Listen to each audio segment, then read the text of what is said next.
Shang-Chi and the Legend of the Ten Rings is directed by Destin Daniel Cretton and stars Simu Liao or Liu. I'm sorry for not pronouncing any of these names right. I apologize.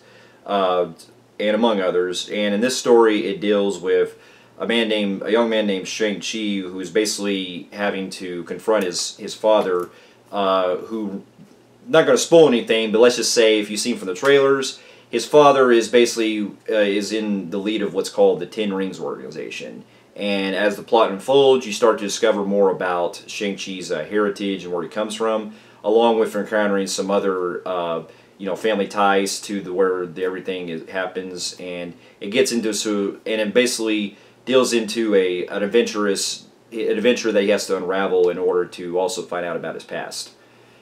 Now, here's a little backstory. Now, if you've been following my channel for a while, I've pretty much, gone in depth with a lot of the Marvel Cinematic Universe films that have come out, and this is now the 25th film in the Cinematic Universe, and it's the second one of 2021 after Black Widow. And keep in mind, I haven't watched the Marvel television series of shows that have come out, like WandaVision, Loki, and Falcon and Winter Soldier, but I'll eventually get to those eventually and watch them. But I've always, if you see my other reviews, I've always enjoyed the Cinematic Universe, and it's good that they're still growing strong. Personally, I kind of thought that when the series ended, the actual universe ended, I thought it was good. It was good closure with like Avengers Endgame and Spider-Man Far From Home, in those story arcs. But I'm all for what they do with Marvel going forward. It just hasn't. When I was seeing the trailers for this, I didn't really get as much hype like I would. Because with it being now in the Phase 4 stage, we're basically now seeing what other more lesser known comic book characters from the comics are starting to get more attention. And that, you know what, that's cool. I'm glad to see that more super comic book characters and superheroes are getting more in line than what we haven't seen before. It's just from the trailers, I didn't really get too much hype for it, other than they were based from what I was told, and if you pretty much seen the trailers and everything, that they were trying to do a more they were trying to fix the problem that they had with the Mandarin when they introduced it in Iron Man 3. And so that was one of the things going into it that I thought was kind of interesting of what they were going to do. And given for what it was from the trailers, I am all for them trying to do basically a throwback to martial arts films and stuff, and it looked like they were really going with that. And I can honestly say, upon seeing the movie, I really enjoyed it. It's not on, I wouldn't say it's on high level as some of the other great ones, but I still think that this was, a fresh new start going forward with the Cinematic Universe. Because even though Black Widow is technically part of the Phase 4 group, I consider really more of a movie that probably would have been more in the probably in the Phase 2 era, or Phase 3 era when it originally was supposed to come out. And this one I kind of liked a little more as far as things. I like this one a little more than I did with Black Widow this year. But to get my pros out of the way, I'll say that the cast I thought was great. I'm not really too familiar with the main guy. His name is Simu Liao. I thought he was great as Shang-Chi, and he brought a lot of good charisma, and a lot of the fight scenes that he did on his own I thought were really cool. Especially doing a lot of all the choreographed fight scenes that he does, and the chemistry between him and Awkwafina I thought was pretty funny and genuine. And I thought, she did a good job too. And I really enjoyed the way that we're trying to, uncover more about, his past. And one of the other biggest standouts for me is his father, played by, what was it, Tony Leung, or Leung?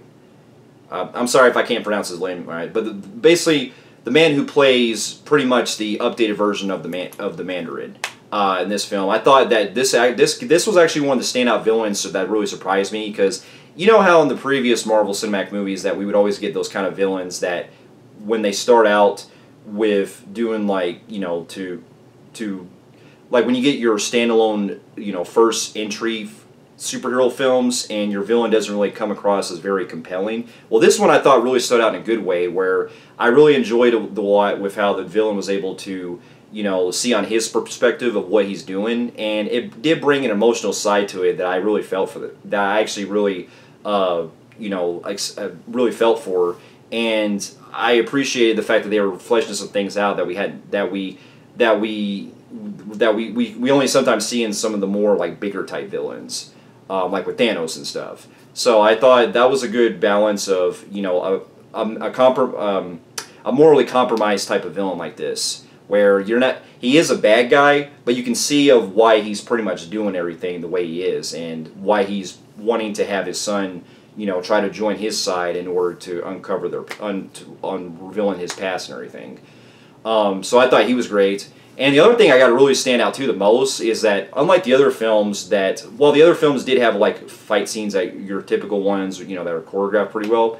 One of the things that really stood out for me with this one was I really appreciate they were able to you know, choreograph the martial arts scenes, especially in the first half. I thought in the first half, I felt like I was watching like those old school Hong Kong action films, like with Bruce Lee and Jackie Chan and all them. I thought it was great the way they were timed, especially in that bus fight scene. I thought was cool, and then this one that takes place on the scaffold.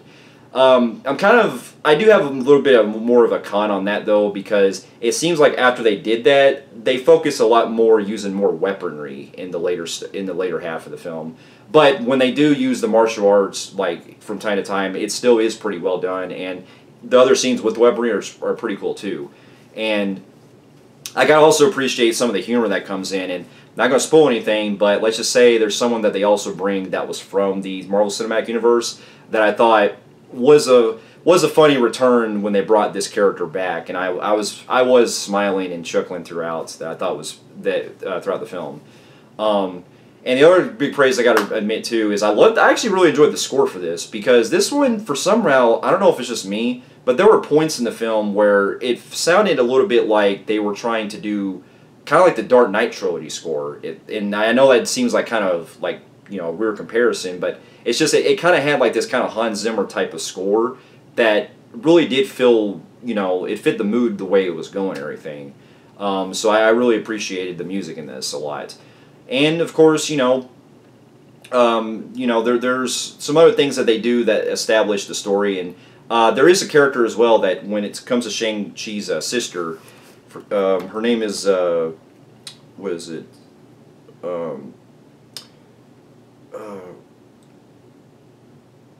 Zhu Zling. Again, I'm sorry if I don't pronounce it right. I really do like the sister character in this, but that's where I kind of lead into some of my cons. As much as there is a lot of cool stuff that they keep me engaged with the villains, you know, storyline, with the way the plot plays out, I will admit that there's some things they could have developed a lot better as far as the sister character, because I really do like how they set her up and everything. I'm not going to spoil how that happens, but it just feels like she wasn't quite ready yet to like really get developed, because they set her up pretty good, but then it seems like she gets very like more underused as the plot goes along, and they don't really, you know, put too much emphasis on her than what the movie really leads you to believe it to be. So that's one of the things that I think they're probably going to save her more for a sequel that comes out, which I'm all for.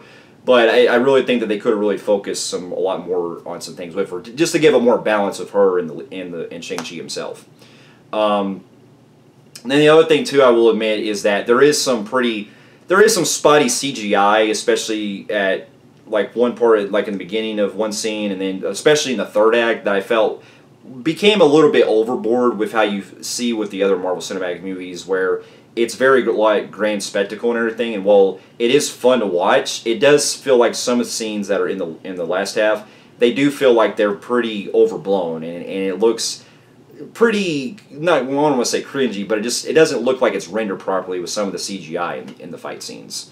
So that was one of my other issues. And the other biggest one I will say that the movie kind of held it back a little bit on is the pacing, because I felt like when it does kind of delve into more of the second half, it takes kind of more of a break, I guess, well, if I guess is the word, and it does kind of slow down a bit to where it is still, I'm invested, but I'm just not as engaged as the movie is really plodding along in a lot of the scenes.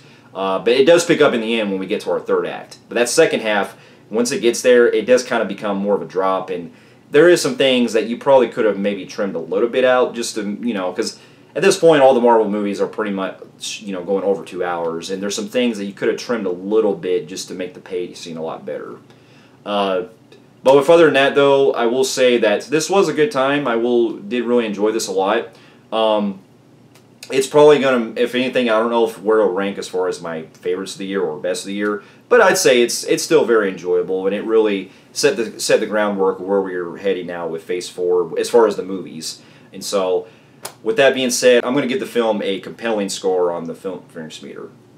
So for those of you who've also seen Shang-Chi and the Legend of the Ten Rings, let me know in the comments below what you thought about it. And thank you so much for watching. Stay safe, and I'll see you in my next review. I'll see you later.